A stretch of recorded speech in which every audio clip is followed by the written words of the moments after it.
안녕하세요. 원래 토요일 날, 이제 이 날에는 지난해에는 이제 스티브 잡스 자서전에 대해서 꾸준히 나눴었습니다. 그 이후에 누구를 나눌까 하고 있었는데, 이제 추천을 받은 인물이 있었어요. 그 이제 더스틴 모스코비치라고, 이제 미국 IT 업계의 거물, 그러니까 이제 페이스북의 공동 창업자입니다. 저희는 뭐 이제 저커버그만 아는데, 이제 더스틴 모스코비치도 이제 공동 창업자입니다. 이분도 젊은 나이에 떼돈을 벌었고, 또한 기업가로서 굉장히 열심히 활동을 한 이제 그런 분이세요. 그분의 또 이제 놀라운 특징이 뭐냐면, 그 윤리주의적 자본주의관, 이것을 굉장히 강조하는, 그래서 윤리주의적 자본주의 기업가 정신, 이걸 이제 대단히 강조하시는 분이신데, 뭐냐면, 돈이라는 건 사회에 유익한 일을 진행하다 보면 알아서 벌게 되는 것이고, 또 이 돈을 자연스럽게 사회 적절한 곳에 환원하면서 살아가야 이 자본주의 안에서 서로 공생하면서 잘 살아갈 수가 있다라는 이제 그런 기업가 정신을 발휘하시는 분이십니다. 대단히 이제 훌륭한 분이시죠. 그분을 나누려고 했는데, 뭐 이제 추천하신 분께는 제가 대단히 죄송하지만, 아직 나이가 젊은 나이여서 그 충분히 자료가 좀 쌓이지가 않았어요. 그러니까 무슨 얘기냐면, 이제 자서전이나 평전을 나누려면 보통 그분이 돌아가시고 나서 이제 그 이후에 이제 얼마 안 있다 나온 책들이 좀 완성도가 높습니다. 왜냐하면 이제 잊혀지지 않을 법한, 그러니까 여전히 기억하고 있는 분들의 증언도 남아있기도 하고, 그리고 또 사람들 대중에 관심이 있는 상태여서 작가도 더 열심히 쓰기도 하고, 그러면서 이제 그 또 자료도 충분히 어쨌든 일대기가 다 들어가게 되기 때문에 자료의 풍성함도 이제 좀 충분하게 되고, 그래서 그런 시점에 이제 인물을 나누는 게 좀 완성도가 높은 편이어서 안타깝지만 이제 더스틴 모스코비치는 뭐 언젠가 다음 기회에 좀 나눠보도록 하고요. 우선은 먼저 이제 요 책을 근거로 이제 필 라이트, 이제 나이키 창업주 이분에 대해서 앞으로 조금씩 나눠보도록 하겠습니다. 제가 이제 요즘에 성경 나눔을 하고 있는데, 그래서 아무래도 제 채널에 이제 보시는 분들은 이제 성경을 들으시는 분이시니까, 아니, 왜 이렇게 자본주의적으로 어떻게 보면 되게 광적으로까지 돈에 대해서 열심을 낸 분들에 대한 내용도 나누고 있지? 라고 이제 생각하시는 분도 있을 수 있는데, 뭐 이유는 있습니다. 제 나름의. 이제 하나님을 믿는 사람들도 성실히 살아가야 되죠. 물론 이제 믿지 않는 사람과는 이유는 다릅니다. 이제 하나님을 의식하면서 하나님에 대한 믿음 때문에 성실히 살아가려고 하는 것이죠. 그런데 아무튼 이 땅에서 살아가는 날 동안에 하늘에 소망을 두지만 두 발은 땅에 닿아 있기 때문에 이 세상 속에서도 지혜롭게 적절히 경건함과 거룩함을 유지하면서도 그런 구별된 것이 너무 지나치게 또 믿지 않는 사람들에게까지도 거부감을 주는 형태로까지 가서는 안 되기 때문에 잘 이해하면서 적절히 지혜롭게 잘 마치 다니엘처럼 살아가야 되는 그런 것들이 필요하기 때문에, 그래서 이런 인물도 이제 나누어 보게 되는 것입니다. 오늘은 그래서 필 라이트의 이제 대략적인 그 이제 배경과 상황이 어땠는가 뭐 이 정도만 이제 나눠보도록 하겠습니다. 필 라이트는 1938년에 태어났고요. 이제 태어난 곳은 이제 뭐 그 살아온 지역은 주요 이제 젊었을 때 살아온 지역은 오리건주 포틀랜드 도시 근처입니다. 도시 중심가는 아니고 외곽 지역의 한적한 곳에서 살았어요. 1938년에 태어나서 2005년에 돌아가셨습니다. 그러니까 이제 자본주의가 한창 꽃을 피웠을 때 그때 살아가신 인물이라고 보시면 돼요. 그리고 집안 환경은 부자도 아니었고 가난한 자도 아닌, 하지만 대학교 정도는 보낼 만큼의 경제력은 되는 이제 그럭저럭 괜찮은 집안이었습니다. 근데 이 자서전이 좀 특이한 점이 뭐냐면 처음 시작이 24살 때 이제 시작을 해요. 그러니까 필 라이트가 24살 때가 미국 1960년대 초입니다. 그러니까 이때 이제 24살이었고, 그럼 이제 무슨 고민을 하겠습니까? 이 나이 때. 당연히 그렇죠. 난 앞으로 뭘 하고 먹고 살까? 이제 이 고민을 하는 시점부터 이 자서전이 이제 시작을 합니다. 뭐 어렸을 때 어쩌고저쩌고는 뭐 나오지 않고요. 먼저 24살 때 그 고민에 대한 이제 이야기를 하고 있어요. 이때 필 라이트의 상태가 어땠냐? 그래도 좀 대단히 굉장히 열심히 살았습니다. 그때까지. 오리건 대학을 나와서 이제 스탠퍼드에서 경영학 석사 학위를 받았고요. 그리고 1년은 군 복무 경험도 했습니다. 또한 이분이 또 나름 대단한 게 뭐냐면 이분의 취미? 거의 운동선수급의 취미란 게 있는데 달리기에서 달리기. 그래서 이 책에서도 시작을 보면 남들이 일어나지 않는 새벽 아침에 나오자마자 달리기를 하는 그런 모습에서부터 이야기가 시작이 됩니다. 그래서 달리고 여러 가지 이것들을 바라보면서 자신이 살아온 이제 오리건, 이 포틀랜드 외곽 지역의 어떤 내용에 대해서 얘기를 해요.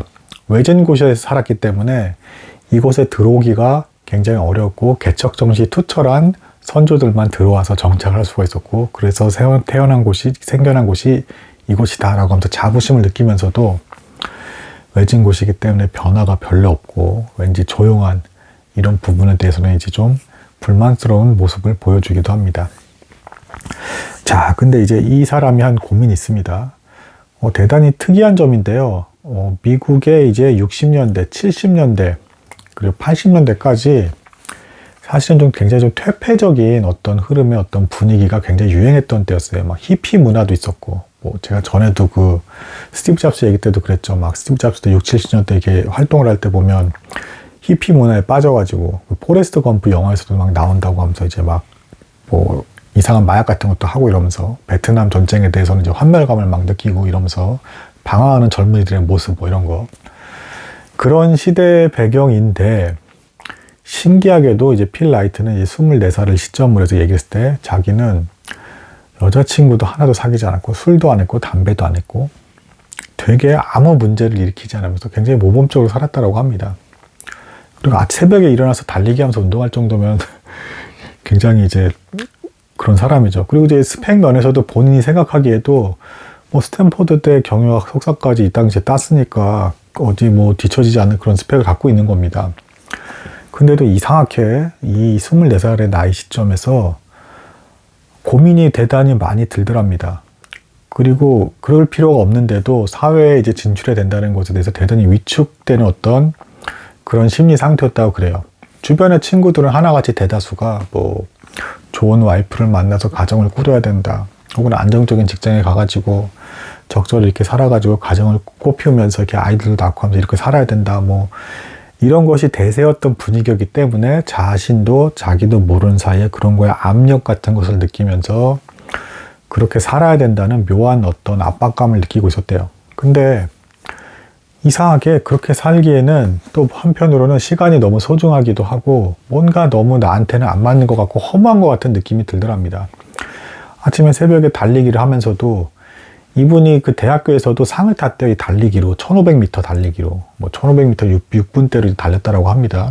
계속 운동, 그래서 달리기에 대한 얘기부터 하면서 자신은 운동이 좋다라는 이 얘기를 먼저 딱 해요. 그러니까 자기 자신에 대한 파악을 하는 과정인 거죠. 그러면 이제 자기에게 맞는 길을 가고 싶은데 남들이 가는 길은 왠지 허전하고 허무할 것 같고 나는 그렇게 가면 안 될 것 같다는 이제 본능적인 위기감이 생긴 상태에서 자신을 돌아보는 겁니다. 그러면서 1차적으로 달리기가 떠올랐고, 달리기를 왜 하나라고 하면서 또 고민하는 게 나아요.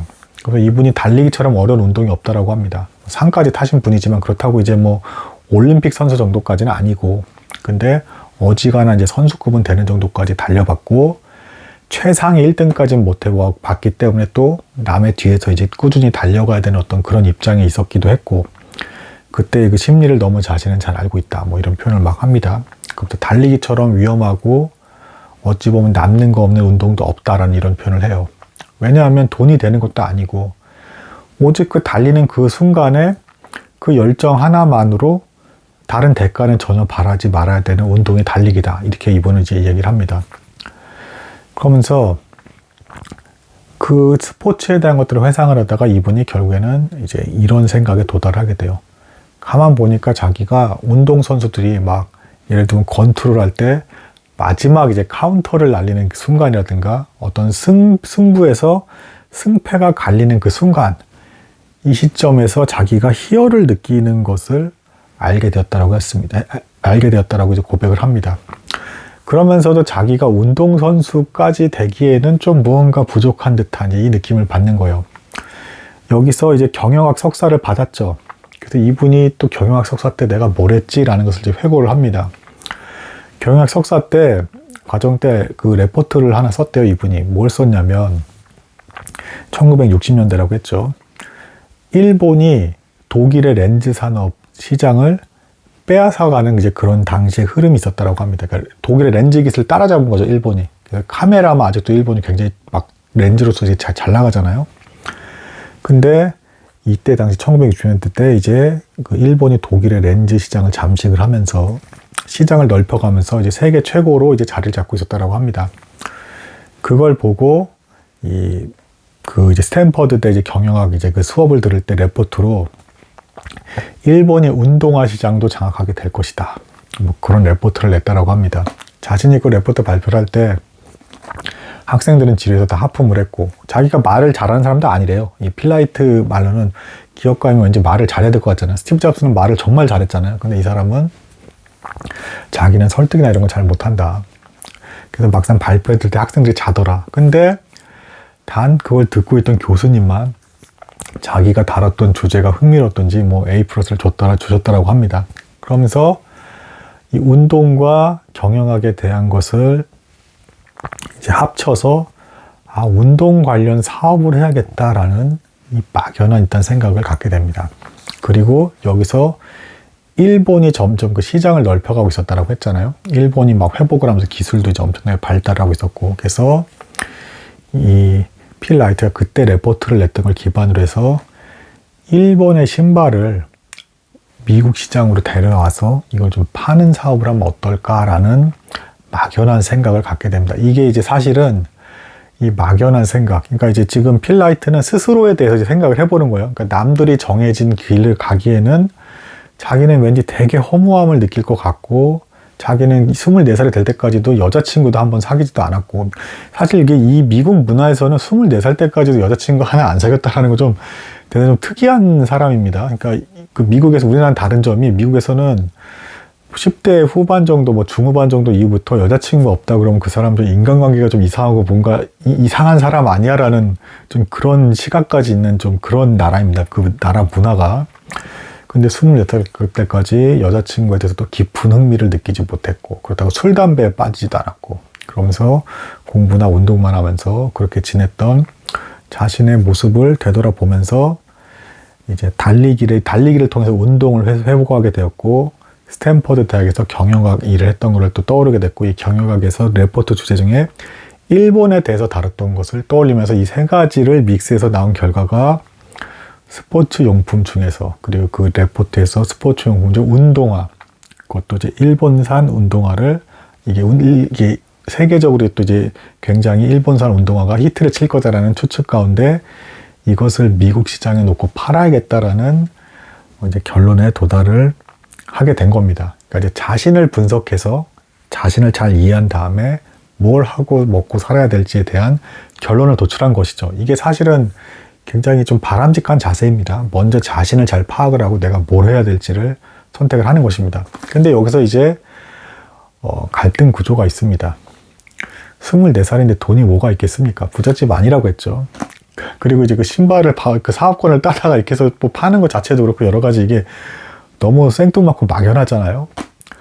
그러면 이제 아버지의 도움이 필요한데, 이 필라이트가 이때 또 어떤 게 또 있었냐면 추가로 왠진 모르겠는데 또 자기를 또 분석을 하는데 버킷리스트를 자기는 갖고 있었대요. 1960년대 미국에서는 버킷리스트를 갖고 있는 사람이 거의 없었습니다. 근데 또 뭔가 좀 앞서가는 거죠. 그래서 자기는 반드시 여행을 해야겠다 라는 생각을 갖고 있었대요. 그래서 일단은 우선 일본에 대해서 여행을 가봐야겠다, 아시아권을 여행을 가봐야겠다라는 생각까지 이제 결론에 도달했습니다. 근데 돈이 없는 거죠. 자기가 갖고 있는 뭐 허름한 차나 이런 거 이제 팔아서 하더라도 여행 경비가 모자랐다고 합니다. 1960년대였기 때문에 이렇게 나오고 있어요. 심지어는 미국인들조차도 10%만 비행기를 타봤고 90%는 비행기를 타보지도 않았고, 그리고 그렇게까지 여행의 붐이 일어났던 시기가 아직 아니었습니다. 그리고 그럼 이제 자기 아버지한테 손을 벌려야 되는데, 참고로 아버지가 함께 일했던 동료 중에 한 사람이 비행기 사고로 죽었다고 합니다. 근데 비행기를 타고 아시아를 가겠다라고 하니 아버지가 과연 허락을 해주실까? 그것도 그냥도 아니고 돈 좀 달라고 하면서 허락을 받고 가야 되니 이게 과연 통과가 될까 하면서 이런 이 갈등, 고민 속에서 그래도 이건 꼭 하긴 해야 될 것 같은데 왠지 이 길이 내 길인 것 같은데 고민한데 왠지 아버지께서 방해하실 것 같은 그 두려움 속에서 이제 첫 서문이 이제 끝나게 됩니다. 자, 과연 아버지는 허락을 해주실 것이며 필라이트는 정말 계획대로 일본을 건너가서 살펴볼 걸 살펴보고 뭐 사업권을 따오든지 뭐하든지가 되는 것인지 그것에 대해서는 이제 이 책을 통해서 이제 다음부터 이제 쭉 나누도록 하겠습니다. 오늘 여기까지 나누도록 하겠습니다. 감사합니다.